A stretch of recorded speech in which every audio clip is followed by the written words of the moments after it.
बिस्मिल्लाहिर्रहमानिर्रहीम। अस्सलाम वालेकुम नाज़रीन, ज़ौक़े ख़बर में खुश आमदीद। इमरान खान का आज 27 अगस्त को जेहलम के अंदर जलसा जारी है। सैलाब की इस सूरत हाल में इमरान खान ने जलसा क्यों किया? इमरान खान ने आज एक बहुत बड़ा ऐलान किया उस जलसे के अंदर कि हम सैलाब ज़दगान के लिए क्या करेंगे, वो मैं आपके सामने एक चीज़ रखता हूँ। और दूसरी चीज़, एक इख्तलाफी नोट इमरान खान से, जिसकी वजह से तमाम सहाफ़ियों को, तमाम इदारों को, तमाम उनके अपने साथियों को भी इख्तलाफ रहता है, वो मैं एक चीज़ आपके सामने रखूंगा। और उसके अलावा मुल्क की इस सियासी सूरत हाल के अंदर और इस मुश्किल सूरत हाल के अंदर इमरान खान इस तरह के स्टेप्स, इस तरह के इकदाम क्यों कर रहे हैं। लेकिन उसके अंदर जो बातें हुई, उस जलसे के अंदर जो कुछ कहा गया और जहां से उसका स्टार्ट लिया गया, वो बहुत पॉजिटिव चीजें थी उसके अंदर शामिल। लेकिन कुछ ऐसी बातें भी थी जिससे हम इख्तलाफ कर सकते हैं। वो कौन सी हैं? सबसे पहले तो मैं आपके सामने एक चीज रखूं कि फवाद चौधरी साहब ने उस जलसे के अंदर तकरीर की। फवाद चौधरी साहब ने कहा कि जेहलम जो है पहले भी गढ़ था तहरीक इंसाफ का, आज भी है और हमेशा रहेगा।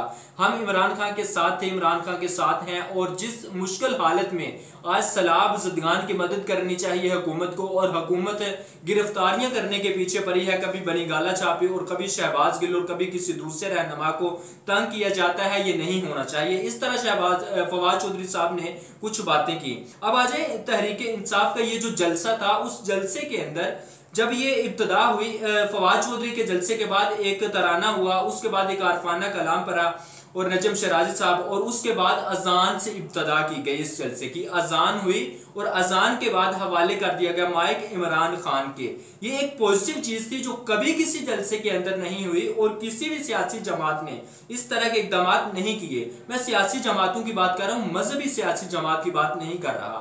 इब्तदा के बाद उसके बाद फवाद चौधरी साहब ने कुछ तकरीर की और तकरीर इमरान खान साहब को माइक के हवाले किया जाता है। इमरान खान साहब कुछ बातें करते हैं। सबसे पहले उन्होंने सैलाब की बात की। सैलाब की उन्होंने किस तरह से बात की, वो मैं आपको लफ्ज ब लफ्ज सुना देता हूँ, पढ़ देता हूँ कि अल्लाह की तरफ से यह आजमाइश है।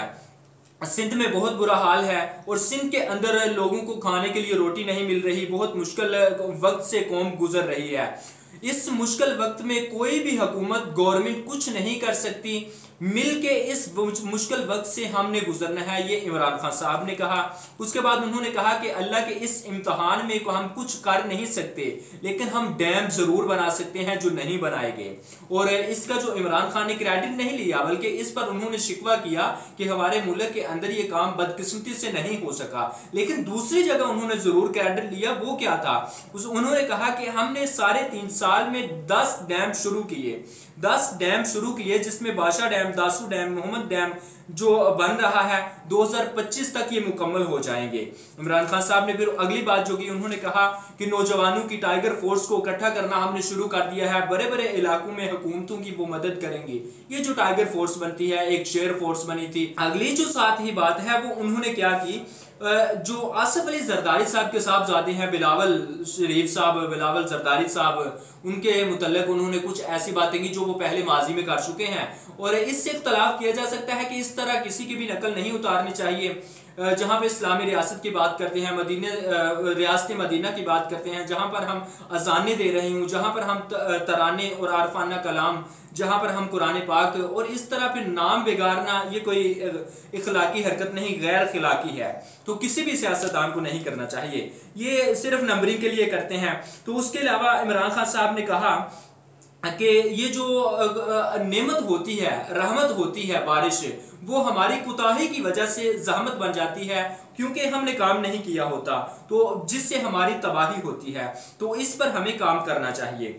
फिर चाइना ने, उन्होंने कहा कि 80,000 डैम बनाए, जो 5,000 हैं उनके पास वो बड़े डैम हैं, लेकिन हमारे पास कोई भी बड़ा डैम नहीं। 2 बड़े डैम सिर्फ मंगला डैम है और तरबेला डैम। फिर उन्होंने बात की नौशहरा के अंदर। उन्होंने कहा नौशहरा के अंदर जब 2010 में सैलाब आया था तो उस वक्त बहुत बुरी सूरत हाल थी। उस सूरत हाल से हमने निकलने के लिए कुछ बंद बनाए और उस बंद की मदद से अब जब सैलाब आया तो लोगों को कुछ प्रोटेक्शन मिला, लोग जो हैं वो महफूज रहे। और आइंदा भी उम्मीद है कि अगर पानी आता है तो फिर जनाब जो नौशहरा के लोग हैं वो बच जाएंगे उस पानी से। अच्छा, जो अगली बात उन्होंने की वो मैं आपके सामने रखता हूं। जो उन्होंने बड़ा ऐलान किया वो क्या था? इमरान खान साहब ने कहा कि पूरी कौम को इस मुश्किल वक्त से मिलकर गुजरना है। हम भी मुतासरीन के लिए मदद करेंगे मुतासरीन की, उनके लिए हम एक पीर की शाम को टेलीथॉन करेंगे। उन्होंने कहा मैं खुद टेलीथॉन करूंगा, पैसा इकट्ठा करूंगा, लोगों में जो लगाया जाएगा, और इस फंड्स की निगरानी सानिया निश्तर साहबा जो हैं वो करेंगे, जिन्होंने कोविड के अंदर जो फंड्स इकट्ठे हुए थे लोगों पर अच्छी सूरत हाल में हॉस्पिटल्स को दिए और लोगों पर पैसा खर्च हुआ था, बड़ी अच्छी तरह इन्होंने जनाब हैंडल किया उस सारी सूरत हाल को कोविड की जो हुई थी। तो अब उनके हवाले ये वाला फंड्स भी किया जाएगा। और इमरान खान, इसमें कोई शक नहीं कि जब ऐलान करते हैं, जो ओवरसीज पाकिस्तानी हैं वो बहुत मदद करते हैं पाकिस्तानियों की, और पाकिस्तान के अंदर पैसा भी भेजते हैं, इमरान खान बहुत सारा पैसा इकट्ठा कर सकते हैं, इसमें कोई शक नहीं। तो इमरान खान ये एक अच्छा कदम है।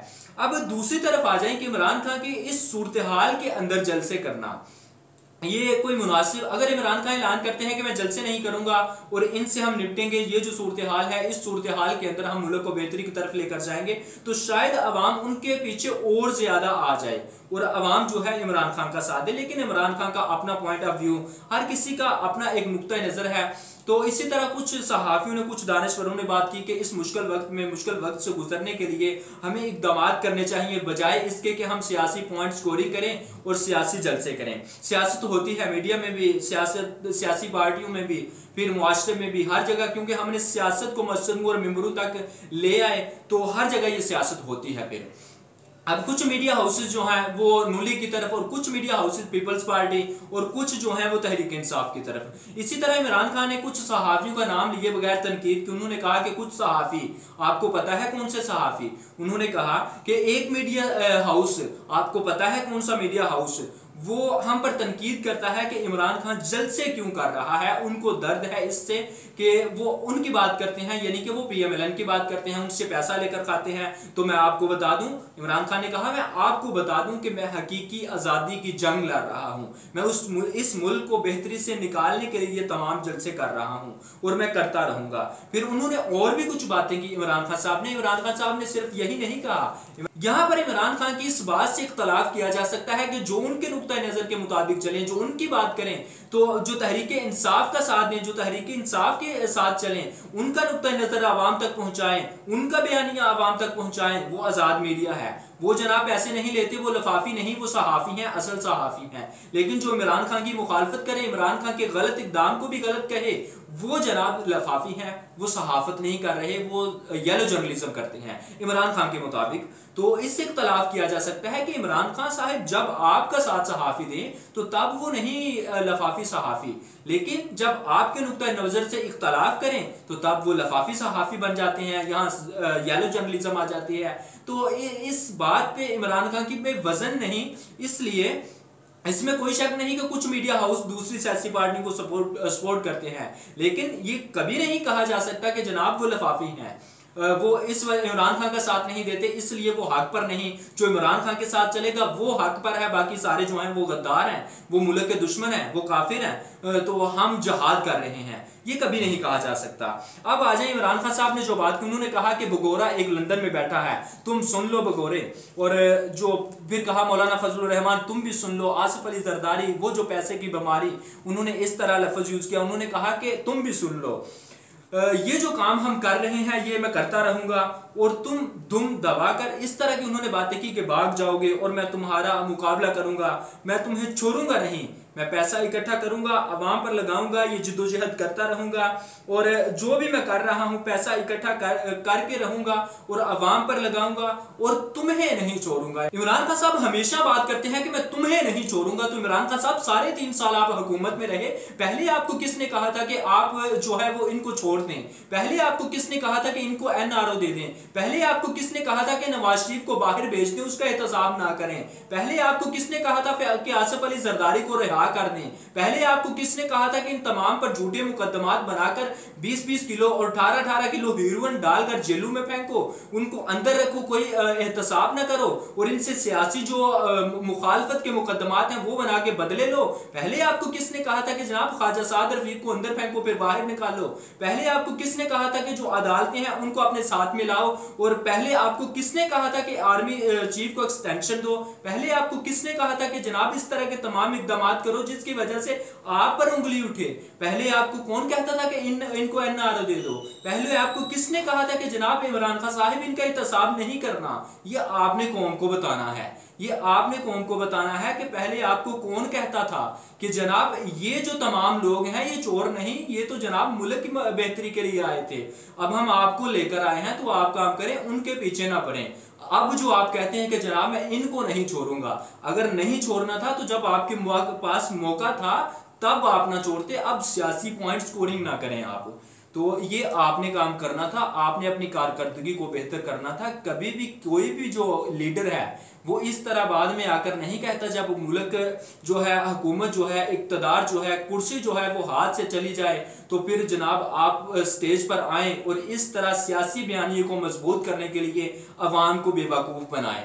तो ये तमाम सियासतदान करते आए और आज भी करते हैं। बेवकूफ़ हम भी बन जाते हैं, अवाम बन जाती है और इनके पीछे चलना शुरू कर देते हैं। फिर जनाब इमरान खान साहब ने बात की कि हम हिंदुस्तान, बांग्लादेश और तमाम ममालिक से पीछे रह गए जो कि हम आगे थे। सही बात है। तो इमरान खान साहब आप आए थे, आप जनाब सही इकदाम करते, आप इस मुल्क को तरक्की की राह पर ले जाने की बात करते थे। आप इसको तरक्की की राह पर ले जाने के लिए अपने साथ वो तमाम लोगों को मिलाते जो आपके मुताबिक मफाद परस्त नहीं थे। आपने तमाम उन लोगों को मिलाया जो पहले भी करप्ट थे, तमाम सियासी पार्टियों का हिस्सा रहे थे। तो फिर अब आप तनकीद करते हैं। अब देखें अगले जलसे में इमरान खान का जो 10 सितंबर तक का शेड्यूल है, हकीकी आज़ादी के जो जलसे हैं उसके अंदर इमरान खान क्या ऐलान करेंगे, कोई नई बात होगी? आज जो बातें थी उसके अंदर कोई नई बात नहीं थी, सिर्फ इस बात के अलावा कि जनाब सैलाब ज़दगान की मदद के लिए हम टेलीथॉन शुरू करेंगे और मैं खुद टेलीथॉन करूँगा, पैसा इकट्ठा करूँगा। अब तक के लिए इतना ही, मुझे इजाज़त दीजिए। चैनल को सब्सक्राइब कर लें, घंटी का बटन प्रेस कर लें। अपना बहुत सारा ख्याल रखिएगा। अल्लाह हाफ़िज़ नासर।